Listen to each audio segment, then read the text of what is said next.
Hello, welcome to Book Talk. This is your host, Anthony Moirore. At Book Talk, we get to have an author come and tell us about his book or her book. And today we have a great guest with us, and we are going to be discussing a book she's written known as Your Resonant Self Workbook. And I won't take one extra minute because we've got a lot to cover with her. I'm just going to introduce to the show our guest today, who is known as Sarah Peyton. Welcome to the show. Thank you, Anthony. I'm very happy to be here. Yes, and we are honored to have you here on our show. And we are ready to hear what the book is all about. But before we get to hear about the book, we'd like to know a little about yourself. Where are you from? And what do you do? I grew up in Fairbanks, Alaska. Alaska, the coldest Yes, on the planet. 70 miles south of the Arctic Circle. So it Okay. was an odd place to grow up, and it was a place where people would come to get away from their families and to get Mm, away from their trauma. Of course, we carry our trauma in our brain, so we can't actually get away from it. But I think many people who came to Fairbanks in the 1960s were really wanting a full clean break from family. mm-hmm, And and my parents were two of those who I think really appreciated having some space to breathe away from their families of origin.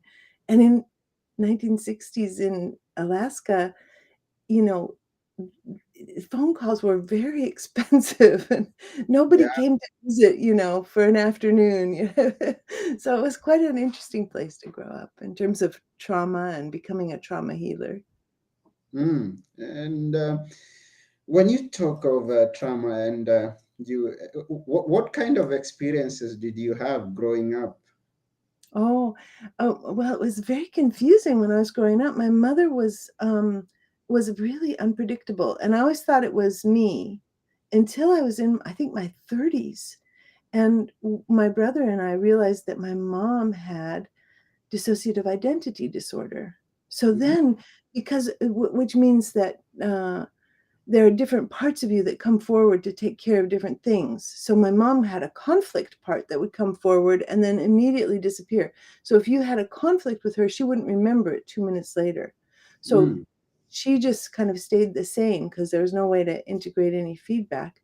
But what was so interesting was that then just I'm almost 60, about 2 years ago, my cousin gave me a newspaper clipping that was the divorce proceedings from my grandmother, my mother's mother. It had my grandmother talking to the judge about the night that my mother's father tried to kill them both mm, before my mother was 3 years old, which is that's the kind of trauma that creates the fracturing that I grew up with. So there we are. It's like my life was a riddle of what the heck is going on with emotional trauma.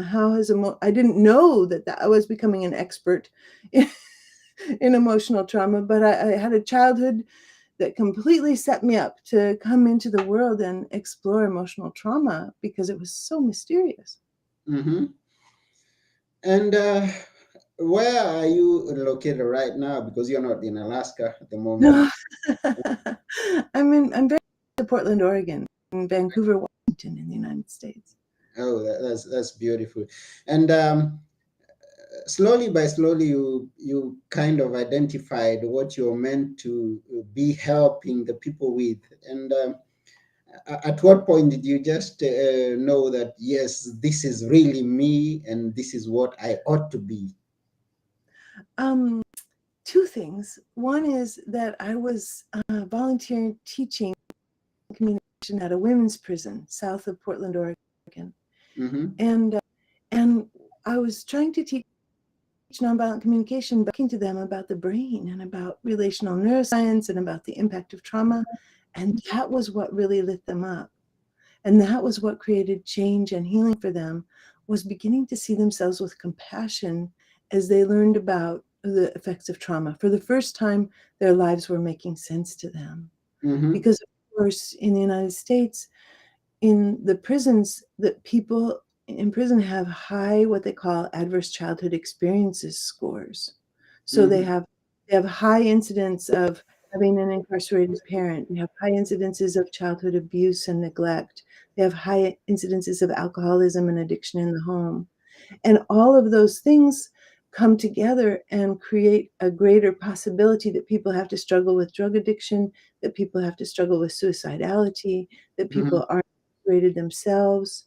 So, um, so their interest and my interest converging in such a healing way was, I think, one of the first things that happened. And Mm-hmm. I was in my 40s then. Mm-hmm. And then at my 50th birthday party, I had a big 50th birthday party, and all my friends came, and there were 3 women there that I was sitting with, and they said, "You have to write a book." And I said, "I can't write a book. I've tried." And they said, "We will help you. We will dedicate a year. Each of us will take 1 week in rotation, meet with you for 1 hour, and make a transcript of what we talk about." Mm-hmm. And they did. They met with me for a year and they made transcripts, and that was the starting point. It actually took 5 more years for me to get the book published, and they were like, "I gave you a year, I'm done." But with the start that they had given me, I had material I could work with to try to bring this unruly mass of information about the brain into a coherent, user-friendly, non-scientist friendly way to look at the neuroscience of self-compassion. Wow, that's wonderful. And is the book that you published, your first book, the one that we are discussing, or is another book? It's the Your Resonant Self book, and you and I are now talking about the workbook. Workbook. Okay. But after I published the Your Resonant Self, I started teaching all over the world. Mm-hmm. And wherever I would go, people would say, "All this is well and good, but I can't do it." Mm-hmm. And I thought there must be a really good reason that people can't do it, a really good brain reason. And I started to think about trauma and about the way that not only do we store trauma memories, but we also store the agreements that we make with ourselves Mm-hmm. during times of trauma. So I will never speak publicly again after a disastrous public speaking, or speaking and being humiliated by a first grade teacher. We're like, not talking again, not talking in public, not opening myself up to that. No. Yeah. Or we're rigidly controlled by a parent so that there's no time to breathe. We grow up and we find that we're always procrastinating, or Mm-hmm. we'll always be late in order to make a little bit of oxygen in a space that the oxygen has been sucked out of. Mm-hmm. So those kinds of things, like if we, again, thinking about childhood trauma and my mother, if we go back to the roots of what people have had to deal with, then all of a sudden their self-sabotaging behaviors start to make perfect sense. Mm-hmm. So the workbook is an invitation to go through all the different brain systems and to think about what kinds of agreements we have with ourselves that stop us from having our full access to life energy and warmth and joy and laughter and a sense of humor and all those fun things. Wow, beautiful. And when we use the word workbook, I kind of imagine that there are exercises that I have to do myself. I mean, I read, I get some guidance, and then I do the exercises on my own. Yes, you can Mm-hmm. do them on your own. Many people have formed workbook groups Okay. where they make a little group of people and they start going through and they work together. There Mm-hmm. are different kinds of it's I tried to make it fun and interesting. There are questionnaires, there are little games, there are also guided meditations that are available for free download on my website, yourresonantself.com. So there's a lot of different, and then there are examples of contracts and also transcripts of work that I've done with people who were discovering what were their contracts. I call these contracts unconscious contracts Mm-hmm. because we know what we're doing. That part is conscious. I know I'm always late. Mm-hmm. I know I can never start anything. I know I can never finish anything. I know those things, but I don't know my in order to. If I think about it, I think that it's just for me. Like, um, I will always eat chocolate in order to calm myself down. Mm-hmm. We don't think relationally. We don't think, I will eat chocolate in order to make myself calm so that my mother stays okay. And that deeper part that the workbook teaches us to find, that deeper part of going in just a little bit farther into the family system and starting to see the relationality of why we formed these agreements to begin with. Mm-hmm. This then allows people to find the unconscious part of the unconscious contract, which then makes it releasable. Because if we don't go deep enough, nothing changes. Mm-hmm. Okay. And I'm going to touch briefly on the chapters, and you're going to tell us a bit about some of the chapters and what you mentioned there, what you talk about there. And you talk about willing to like yourself in one of the chapters. I mean, tell us about liking ourselves and the willingness. Yeah. Yes, Mhm. yes. This points to a way that people will that what happens for human brains is that human brains, when they're little, before the age of 9, if something bad happens, they blame themselves. Mhm. That's just what human brains do. That's how they're structured. It's Mhm. like the little child's brain doesn't have the capacity to go, oh, my mom has a mental illness. That's why everything's all messed up. The Mhm. little one instead says, oh, there must be something really wrong with me because my mom is unhappy with me all the time.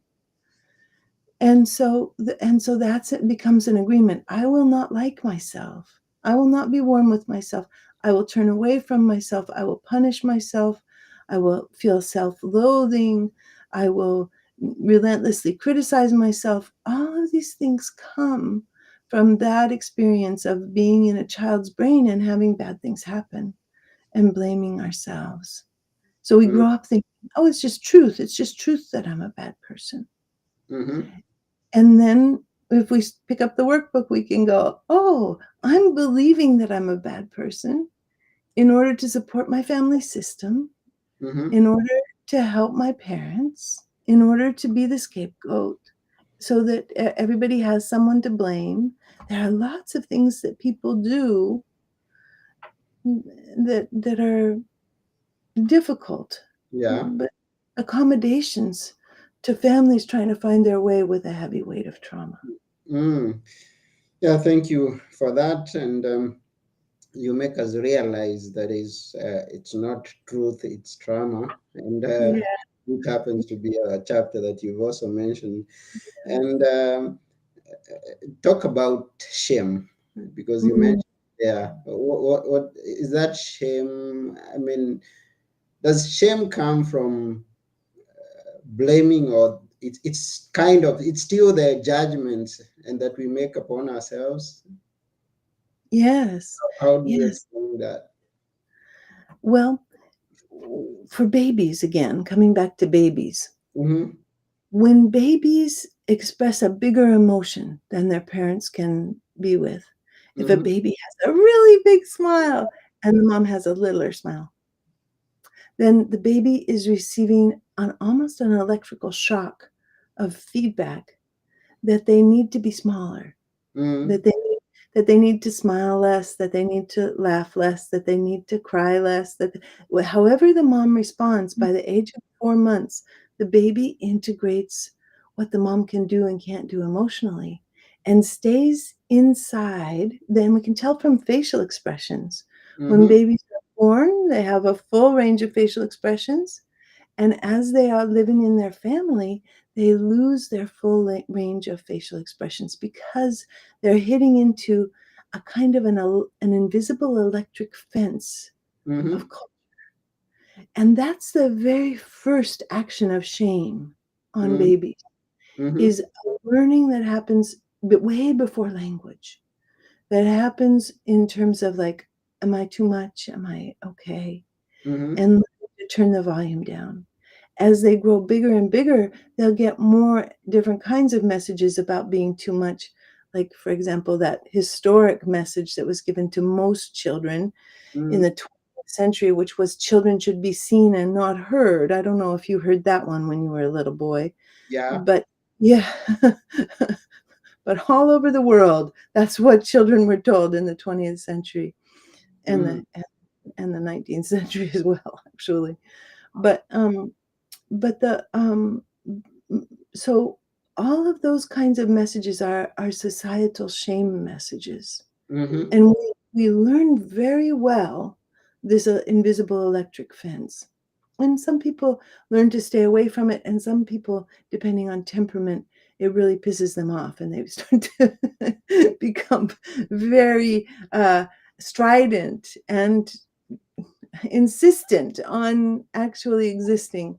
And that's a different kind of fight that happens for some people. And some people feel, the depending on temperament, again, our sensitivity to this electric fence, mm-hmm, there's a collapse that happens. And people can live with that collapse, again, thinking that it's truth rather than trauma, for their whole lives, mm-hmm, until they start to let go of some of these contracts.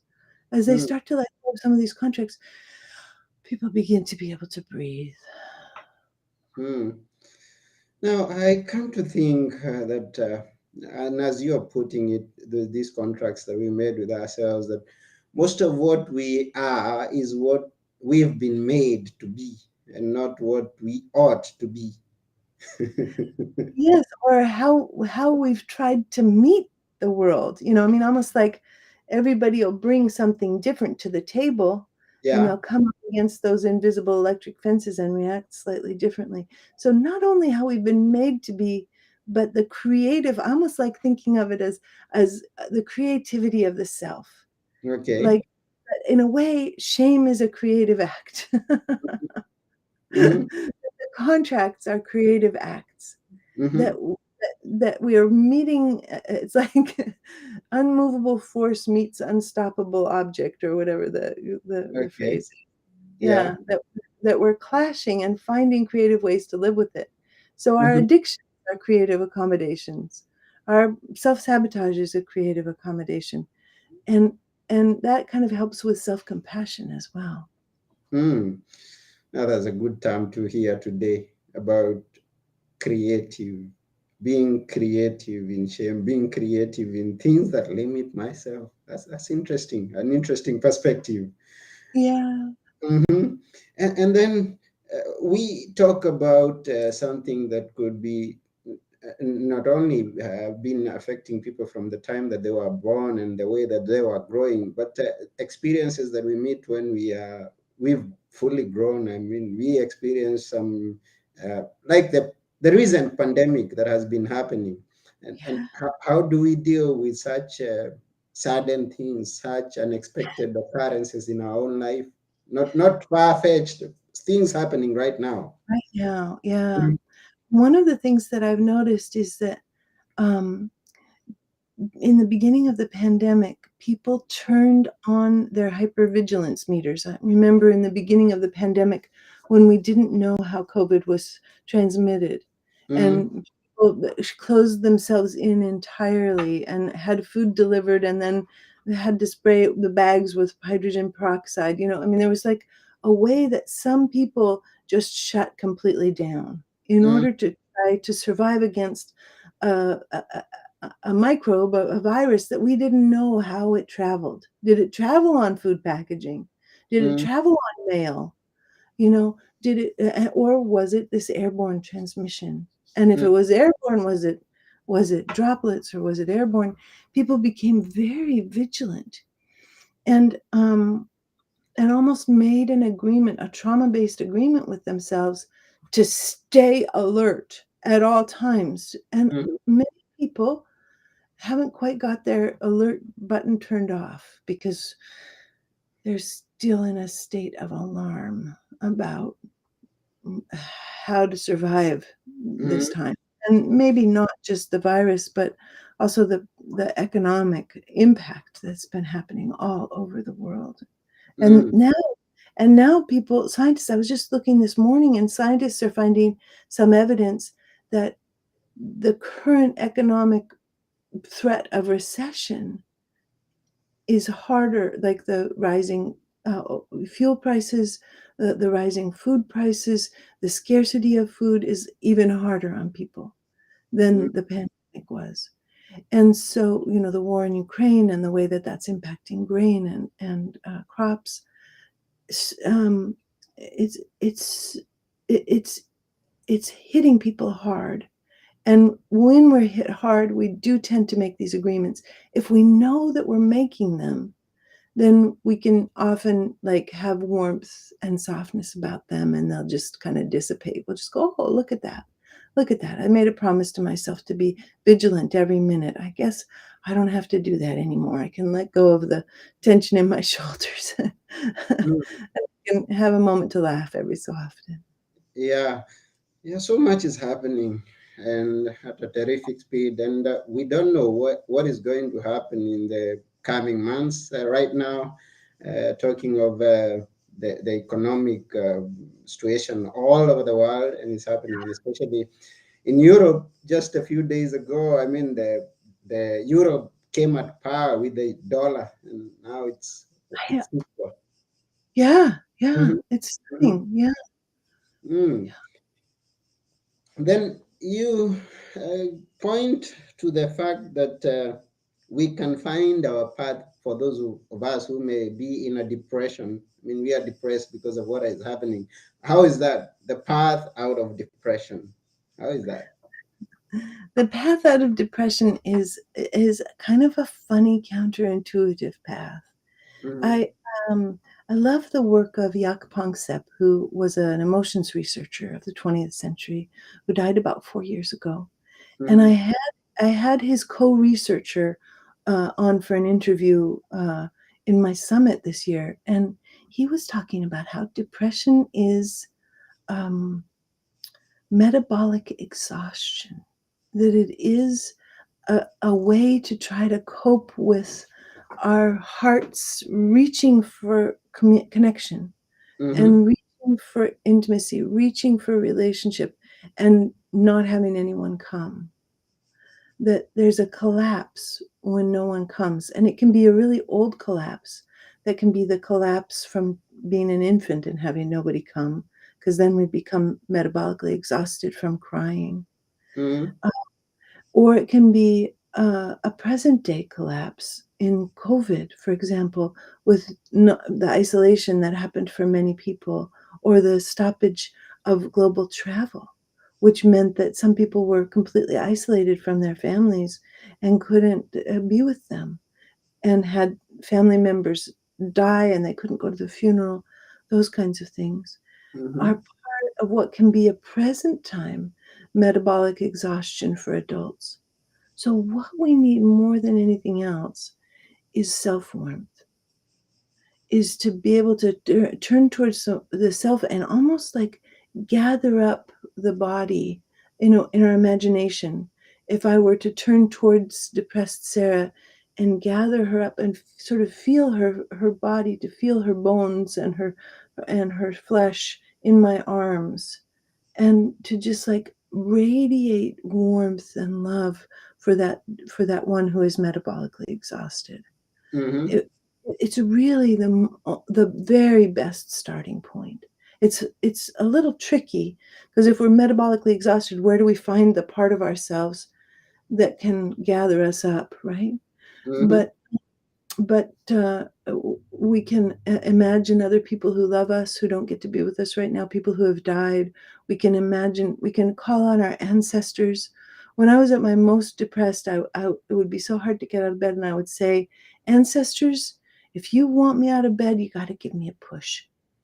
And it was like calling on something outside of myself that allowed there to be a bit of a lift, that mm-hmm. then, allowed things to begin to move.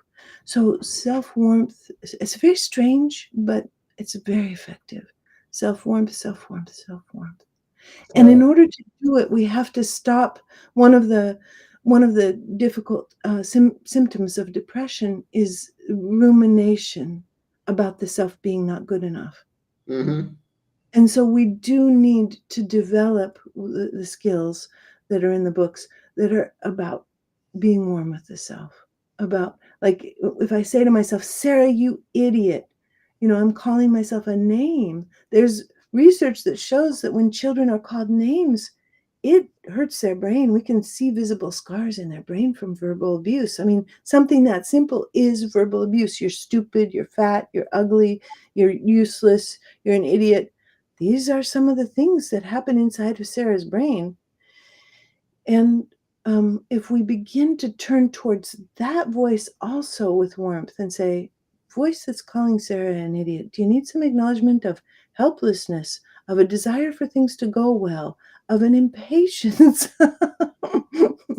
And as we begin to have that kind of dialogue, inner dialogue, we're counteracting the fierce and lacerating self-criticism that's Mm-hmm. a part of the rumination of depression. So that also needs to be addressed, because it'll take us down all by itself without any pandemic or recession. Mm. Yeah, thank you for sharing that. For those who may be watching and also those who get to listen to the podcast on the podcast platforms that we upload to, we are talking to Sarah Peyton and discussing the workbook, Your Resonant Self. And we are very appreciative of the things that you've been sharing with us.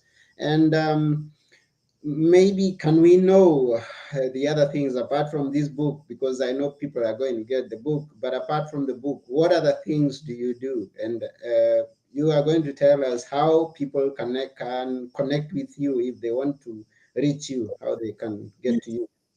Yes, if you want to begin to explore this material for free, just as a test to see whether you like it or not, the guided meditations are available for free download on yourresonantself.com. Mm-hmm, And sarahpeyton.com has all of the recorded classes and live classes online right now. Everything's online right now because of the pandemic. And mm-hmm, and you can begin to explore this whole world, because part of what helps a lot is to begin to find practice partners and to practice together, to mm-hmm, practice being warm with each other together, and to practice how to respond to a complaint. And to know that there are different ways to use language that speak to the traumatized brain. And giving advice and telling people what to do or telling people to breathe, those things don't support a traumatized brain. But making a certain kind of jokes and asking about impossible dreams um, and uh, and making metaphor guesses and talking about body sensations, those things actually help a traumatized brain. So if you're interested in that kind of practice and exploration, there are a lot of classes on sarahpeyton.com. And there's also a little book to start with that's called Affirmations for Turbulent Times. That's really sweet as well. That is just a taster menu for for people who are not into the heavy neuroscience. It's not heavy. I love it so much. I try to make it really light and interesting. But wonderful. So for those of you who may want to connect with Sarah, go to sarahpeyton.com, www.sarahpeyton.com, and yeah. you get all that she's told you and much more. And I know you organize summits and things like that, workshops. You Yes, yes, yes. okay? That we have a summit every year where we bring neuroscientists to speak Okay, about the latest research and that talks about self-compassion. that's wonderful. So this has been Sarah Peyton talking about your Resonant Self workbook. And we are almost through with the program. But before we go, we always ask our guests to leave us with a few words that we will always remember. This is your time, Sarah. Oh, well, you already said my few words, the ones I love the most, but it's not truth, it's trauma. If your brain is being mean to you, it's not truth, it's just trauma, and it can be healed. Wow. It's not truth, it's trauma, and it can be healed. Yeah. It's good to know that. So once again, thank you, Sarah. Thank you, all the viewers, all the listeners, and those who get to listen in the future. We thank you for tuning in. And has been your host, Anthony Morore, together with a guest, Sarah Peyton, and we are saying bye for now. Bye bye. Bye. Bye.